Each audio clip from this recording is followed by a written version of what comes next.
Si buscas un portón automático para tu casa o para la oficina, asegúrate que sea fuerte, que sea seguro, que sea práctico, que sea un SEA. Porque solo un portón SEA te asegura el mayor respaldo técnico, un service propio en todo el país y la garantía de todos sus productos. Ingresa en seaportones.uy o llama al 2601-2611. Si vas a elegir un portón, que sea un SEA. Bueno, con mucha alegría estamos recibiendo vía teléfono, épocas de coronavirus, a la economista, docente, investigadora Gabriela Mordecki. Buen día, bienvenida, Gabriela.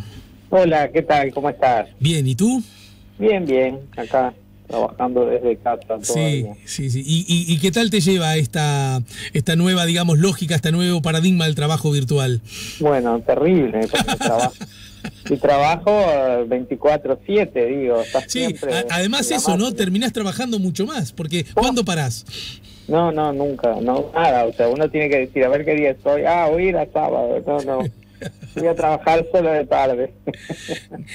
Gabriela, antes de avanzar en temas más generales de esta coyuntura histórica desde la perspectiva económica, me gustaría recibir tus comentarios acerca de dos acontecimientos. Primero, que se dio a conocer el índice de la inflación y esta pasó el límite de las decenas, digamos, es de 2 cifras. Hacía mucho tiempo que eso no le ocurría al Uruguay, y me gustaría de paso preguntarte qué explica este aumento de la inflación, qué tan previsible era, y si el número, digamos, haber llegado a la decena, si es en sí mismo una noticia con otro fundamento que no sea cultural, emocional. Sí, bueno, hubo varios impactos sobre distintos precios en los últimos, tal vez 2 meses, ¿no?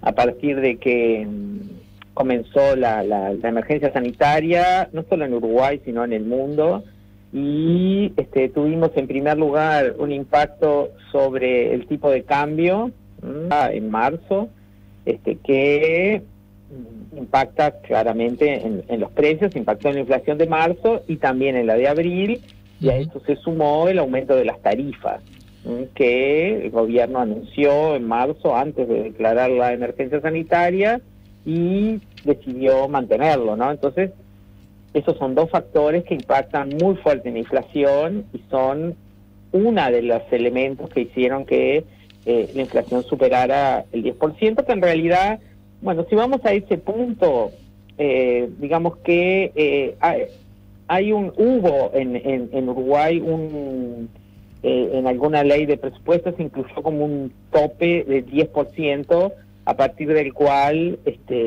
las negociaciones salariales tenían que reverse, y además el ajuste de precios, de salarios públicos y de pasividades pasaba a ser semestral. Entonces, desde esa época quedó como eso, el 10%, que en realidad fue derogado y pasó al 12%, pero no es tan como taxativo, sino que creo que lo que tienen que hacer es volver a llamar a renegociar los salarios, pero como que es un número que tiene cierta implicancia en otras variables. Pero bueno, pasar una inflación de 2 dígitos también es como pasar como a otro estadio, digamos, de la inflación. Ya no es inflación baja o inflación moderada, como, bueno, arriba del 5 podría considerarse, ¿no? 7, 8, que es lo que más o menos tuvo Uruguay, sino que pasar a los 2 dígitos ya puede significar algo un poco más, digamos, importante, ¿no? Capaz que más allá de que uno ve que los precios suben, el impacto para la población, no solamente de que, salen algunos precios más caros, sino que esto tiene un efecto más generalizado, en donde los que pierden son los que reciben ingresos fijos, que se llaman, o sea, que solo se ajustan por la inflación, pero después que la inflación sucedió, claro, ¿no? Claro. Digamos, una vez por año o cada 6 meses, sin embargo, entonces pierde el que recibe eso, porque con un ingreso que no fue ajustado tiene que pagar precios que van creciendo. A ver si te sigo. Si partimos, de acuerdo a tu razonamiento, de la base de que dos vectores muy fuertes incidieron en este aumento inflacionario. No, hay más cosas, no son solo esos dos. Ajá. ¿Cuáles serían las otras? Bueno, digamos que en parte como consecuencia del aumento sobre todo del tipo de cambio y también de las tarifas, muchos alimentos que en este momento tienen además una demanda, o sea, más allá de que digamos, el consumo de los uruguayos está bastante limitado, justamente alimentos es algo en lo que estamos todos, es lo que vamos a comprar, y productos de higiene, ¿no? Pero básicamente los alimentos aumentaron mucho de precio, no solamente los que están afectados por el tipo de cambio, aunque sea indirectamente, como por ejemplo aumentó el pan, o aumentó la carne, ¿no? ¿Por qué? Bueno, porque son precios que se fijan en los mercados internacionales. Los uruguayos pagamos la carne al precio que es el precio internacional por el tipo de cambio. El pan, bueno, tiene su componente, es la harina que se hace de trigo, y el trigo también es un producto que se importa o se exporta, y entonces lo que importa es su precio internacional por el tipo de cambio, ¿no? Entonces, digamos, ahí absorbemos hacia adentro este fenómeno, pero este aumento también de frutas y verduras, que en realidad son precios que se forman internamente, ¿no? Acá no impacta tanto estas otras variables, pero como los precios internacionales y el tipo de cambio, pero ahí sí también hubo un fuerte aumento, sobre todo de la demanda. También aumentó la oferta, o sea, cuando uno lee los informes del mercado modelo, ellos te dicen, no, los precios aquí se han mantenido, hay buena oferta, pero como la demanda, digamos, aumentó tanto, entonces ahí también hubo un fuerte ajuste de precios. Entonces ese es como el otro vector, digamos, que hizo que la inflación, principalmente, ¿no? Hay otras cosas, pero esos tres son los que, perdón que te interrumpí. No, está, pero es perfecto. Pero era para otro elemento. Era con el esfuerzo de tratar de descubrir cuáles son las razones para de ese modo advertir o que el público tenga más claro de alguna manera qué cosa debería hacerse para que esta tendencia continúe, o cuáles se pudieron haber hecho para evitarlo. Porque, por ejemplo, yo estoy razonando en voz alta para que solo con la intención de que tú me corrijas, ¿no? Vale. A ver, uno de los actores, uno de los vectores que lleva al alza la inflación, cualquiera puede entenderlo, es el aumento de las tarifas, ¿no es cierto? Sí, exacto. El aumento de las tarifas es por razones que ahora no vienen al caso y que seguramente son muy atendibles, es una acción que tomó el gobierno, que así como la tomó, pudo no haberla tomado. ¿Estamos de acuerdo? Sí, totalmente. O sea, tiene otra fundamentación. Y además que se viene discutiendo desde enero, ¿no? O sea, era algo que venía desde antes con la otra realidad, ¿no? La otra tiene que ver con el tipo de cambio, es decir, el dólar más caro. Y uno podría decir, bueno, pero que el dólar suba o baja es una tendencia global sobre la cual el gobierno del Uruguay, nada más en este caso, no tiene capacidad de incidencia. Sin embargo, en donde sí tiene incidencia es qué haces vos con tus organismos, con tus agencias, en este caso el Banco Central, para generar que ese aumento no sea tan alto o pueda ser más alto, o que una posible caída no sea tan abrupta, en fin, la intervención del Banco Central. Y en ese sentido, el Banco Central, si bien intervino, según la información que intervino menos intensamente que como lo venía haciendo, incluso intervino menos que como lo hicieron nuestros vecinos Brasil y Argentina. Por lo tanto, el aumento del dólar fue más alto acá que en la región. Por lo tanto, ¿el gobierno también tuvo entonces una incidencia en ese asunto? No es cierto que fue más acá que en la región, ¿eh? O sea, Argentina, saquémoslo, porque Argentina tiene una realidad totalmente distinta de la uruguaya. O sea, Argentina tiene control de cambios, hay un tipo de cambio oficial y un paralelo que está en, no sé, 120, ya el tipo de cambio en Argentina, o sea, y en Brasil el tipo de cambio aumentó muchísimo, el gobierno intervino, pero el tema es que en países como Brasil el impacto hacia dentro de la economía, de las variaciones del tipo de cambio, son mucho menores que en Uruguay, porque no es una economía dolarizada como la nuestra. Entonces el impacto hacia el interior es diferente. Es más una variable financiera y que afecta sí al comercio exterior, por supuesto, pero no tanto a la economía doméstica como es el dólar en Uruguay. Digamos, eso en cuanto a la comparación internacional. En cuanto a lo que sucedió en Uruguay, es cierto, era un reclamo con el cual entró este gobierno, ¿no? Lo escuchamos al ministro de Ganadería aplaudir que el dólar estaba subiendo, y entonces el Banco Central, justo fue ahí además la transición, ¿no? El cambio de autoridades, cuando el dólar empezó a subir, y las intervenciones sí fueron mucho menores de las que habían sido en otro momento. En realidad tampoco es que las intervenciones del Banco Central cambien la tendencia, podrían haber hecho que este aumento no hubiera sido tan de golpe. Pero este aumento que se produjo en Uruguay, digamos, en los últimos 2-3 meses, si bien es un aumento de características globales, eso está fuera de discusión, ¿no es cierto? Sí, sí. ¿En Uruguay el aumento no estuvo por encima de lo que, por ejemplo, ocurrió en Brasil?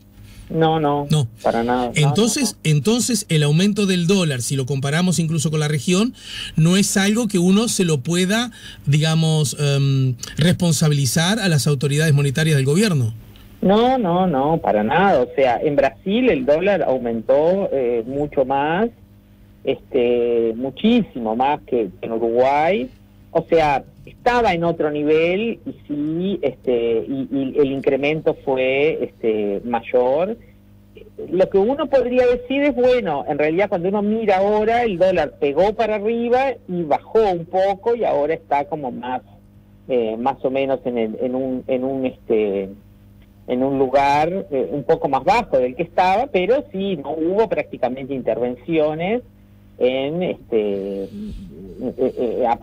digamos, dejaron que el dólar se acomodara para arriba.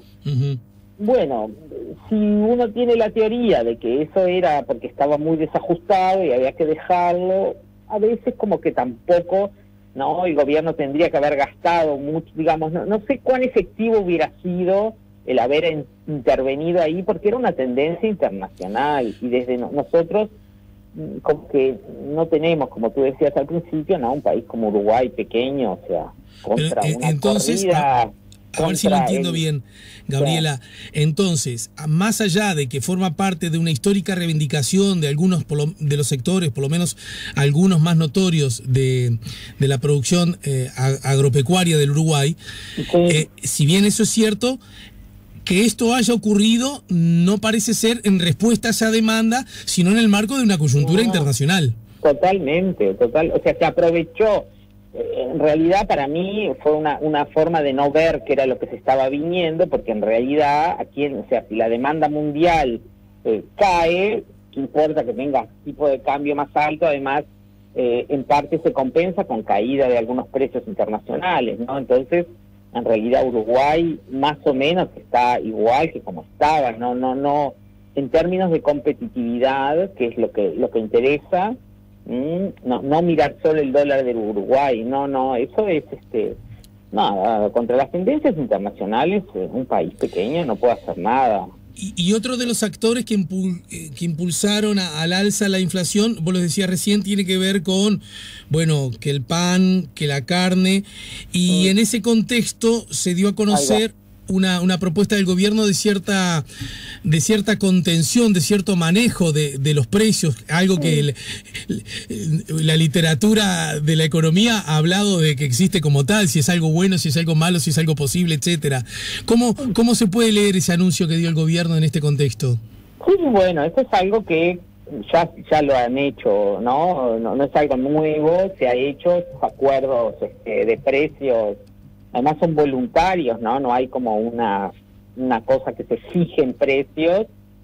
Es como, funciona muy en el cortísimo plazo, porque eso es algo de 1 mes, 2 meses, que funciona como para impedir que estos precios sigan para arriba sin control, pero evidentemente que no solucionan ningún problema, porque, digamos, además está visto que uno los contiene 2, 3 meses y cuando los soltás, aumentan todo lo que no habían aumentado. Entonces, digamos, como que no hay...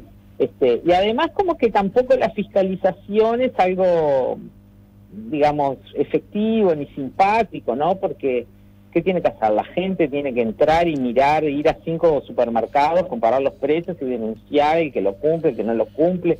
En este momento que todo el mundo, o sea, no puede perder tiempo en el supermercado haciendo esas cosas, ¿no? Porque uno tiene que ir el mínimo tiempo a buscar lo que precisa. No, porque, claro, además iría en contra del mandato de las autoridades, ¿no? Claro, o si no, uno lo que hace es elegir en la página web o llamar por teléfono al almacencito de la esquina y decir, tráeme tal cosa, tal otra, y después les pagás y...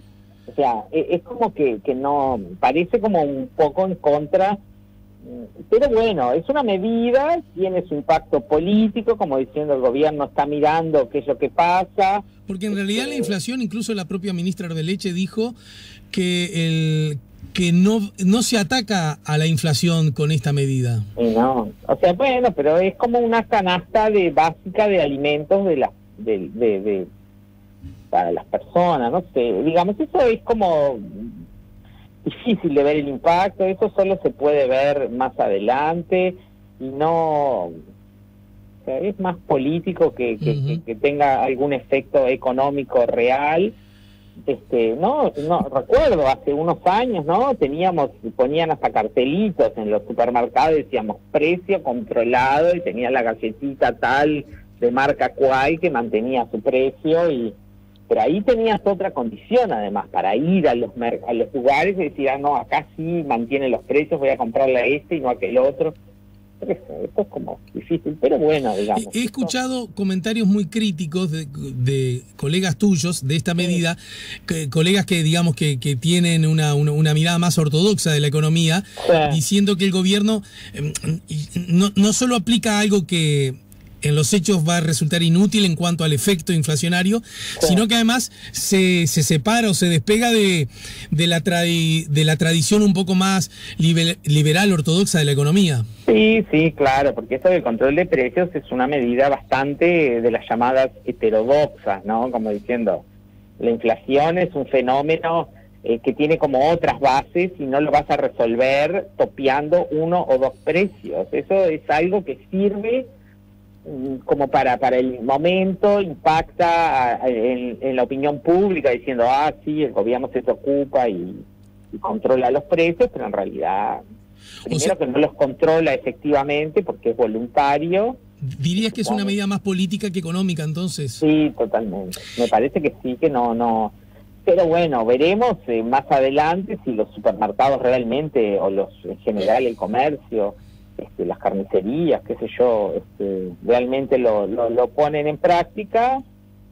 Bueno, no sé, veremos que no es algo que lo podamos decir de antemano. Bien. Pero en todo caso tendrá efecto 1 mes o 2 meses y después vuelven a aumentar. Bueno, también ha dicho el gobierno que esto no hay medidas, primero que es voluntario, tal como tú decías, y además que no hay medidas ni sanciones previstas para alguien que no lo aplique. No podría haberlas en la medida que es voluntario, ¿no? Sí, claro, igualmente uno dice, no, ellos mismos, ¿no? Dicen, Delgado creo que dijo, no, la gente tiene que denunciar. Bueno, ¿ante quién? ¿Qué denuncia vamos a hacer? Sobre esto igual... a la oficina esta que defiende la competencia, o sea, parece como difícil. De todos modos, sobre esto quizás no sea tema para abordarlo hoy, pero sí para anotarlo en la agenda, es si un gobierno acuerda con determinados hacedores de precios, qué sé yo, grandes superficies, qué sé yo, y dice, bueno, muchachos, la harina, la yerba, el azúcar, qué sé yo, 4 o 5 cosas más, dejémoslo de subir. Y los que venden el producto acuerdan, ¿no? Dejar de subir esos productos.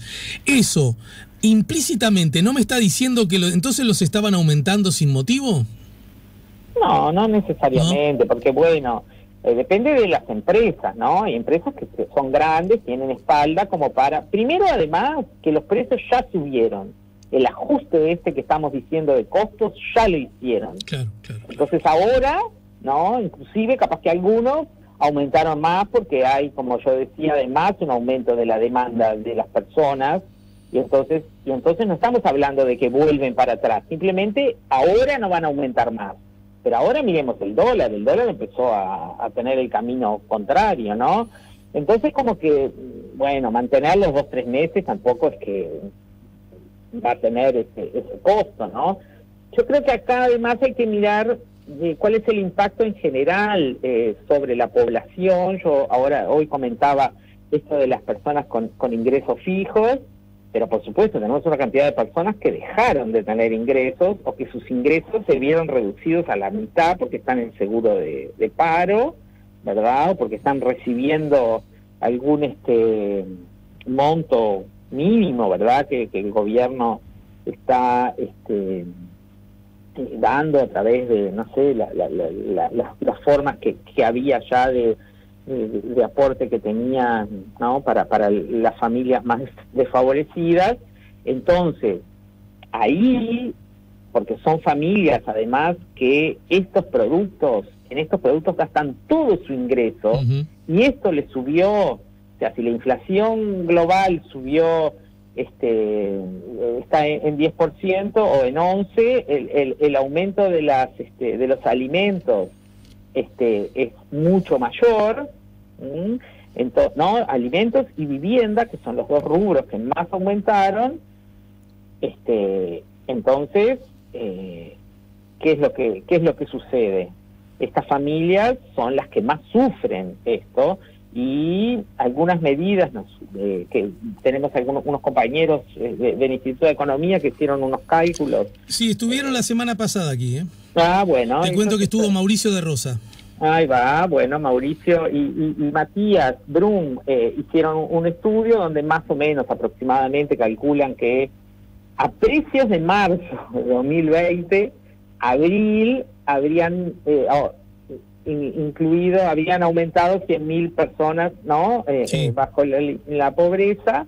Bueno, cuando estos aumentos de precios, eso hace que muchos más van a caer en la pobreza y en la indigencia, que de eso ni hablar en ellos, pero digamos, ¿no? ¿Por qué estamos viendo tanta gente que acude diariamente a las ollas populares a comer? Bueno, porque es que no se quedaron sin ingresos, no tienen para alimentar a sus hijos, a su familia. Entonces, los aumentos de precios en ese sentido, a los que más castigan, porque son de los alimentos, es a las familias que más están sufriendo en este momento, ¿no? Entonces, digamos que en un momento normal uno analiza el impacto de la suba de precios en un sentido, pero la realidad que estamos viviendo hoy, esto es algo mucho más grave, porque justamente castiga a los que ya están en situación de mucha más vulnerabilidad, ¿no? Y para terminar, Gabriela Mordecki, te pregunto, ¿el empuje inflacionario al alza es algo que se mantendrá mes a mes, al menos durante este año? ¿Uno puede prever eso? Bueno, esperamos que, o sea, los factores, eso es difícil hoy prever qué es lo que va a pasar este año, ¿no? O sea, uno lo que hace es plantearse escenarios. ¿Qué es lo que va a pasar con el dólar de aquí a fin de año? Bueno, no se sabe, porque las cosas que van sucediendo son como bastante impredecibles. Hay ¿no? una incertidumbre muy grande, entonces eso no se puede afirmar. Tampoco está claro qué es lo que va a pasar con las rondas salariales, parecería como que no se van a convocar, pero el tema es qué es lo que va a suceder. ¿Van a hacer los ajustes por lo que estaba acordado antes? Entonces, los ajustes salariales que vienen ahora ¿no? Los del primer semestre seguramente pasarán a precios. Pero a ver, déjame razonar así, a ver si estoy en lo cierto. Mayo, por ejemplo, está marcando que a propósito del tipo de cambio, el dólar tiene una tendencia más que a subir, a bajar, ¿no es cierto? Sí. Las tarifas no van a volver a aumentar hasta dentro de algunos cuantos meses. Solo esos dos actores que ejercieron un rol al alza ya no estarían de aquí en más. Por lo tanto, uno puede suponer que se alivianará un poco esa tendencia. Más o menos, porque los precios tienen una característica que se llama que son rígidos a la baja. O sea, suben rápido, pero bajar, sí. Nada. Entonces eso hace, y además también hay un cierto rezago en los incrementos de los precios. Quiere decir, los aumentos de tarifas fueron en abril, ¿verdad? Pero sí, muchos productos tal vez no lo incorporaron en sus costos. Eso sucederá meses más adelante. Los fuertes aumentos también del dólar, en los que usan directamente son productos importados, ya se vio el ajuste, pero los que usan insumos importados que tuvieron que pagar esos precios, ¿no?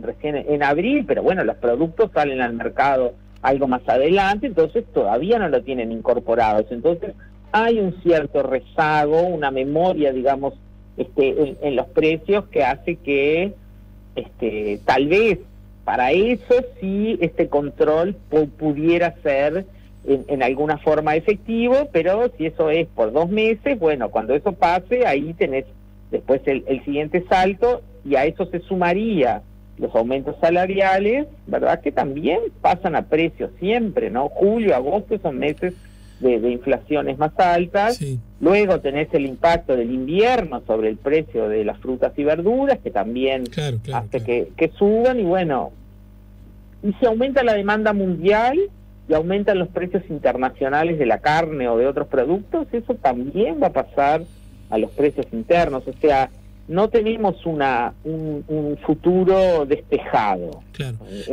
También digamos, a ver si le erro, que si el mercado internacional se comporta con precios al alza de, por ejemplo, carne, que es lo que vendemos nosotros. Sí, carne, arroz, lácteos. Bueno, sopa, esos rubros, y Uruguay logra colocar su producción en el exterior, si bien el empuje al alza de los precios en la interna va a ser notorio, también digamos que el ingreso de divisas al Uruguay se supone que también va a ser claro y visible. Lógicamente, pero es que ¿quién se beneficia de un efecto y de otro efecto, o se perjudica por el otro? Son como grupos diferentes, ¿no? Es cierto. Entonces, no, muchas veces se habla de que la competencia es lo mejor para la economía, porque ya está demostrado, porque hay estudios.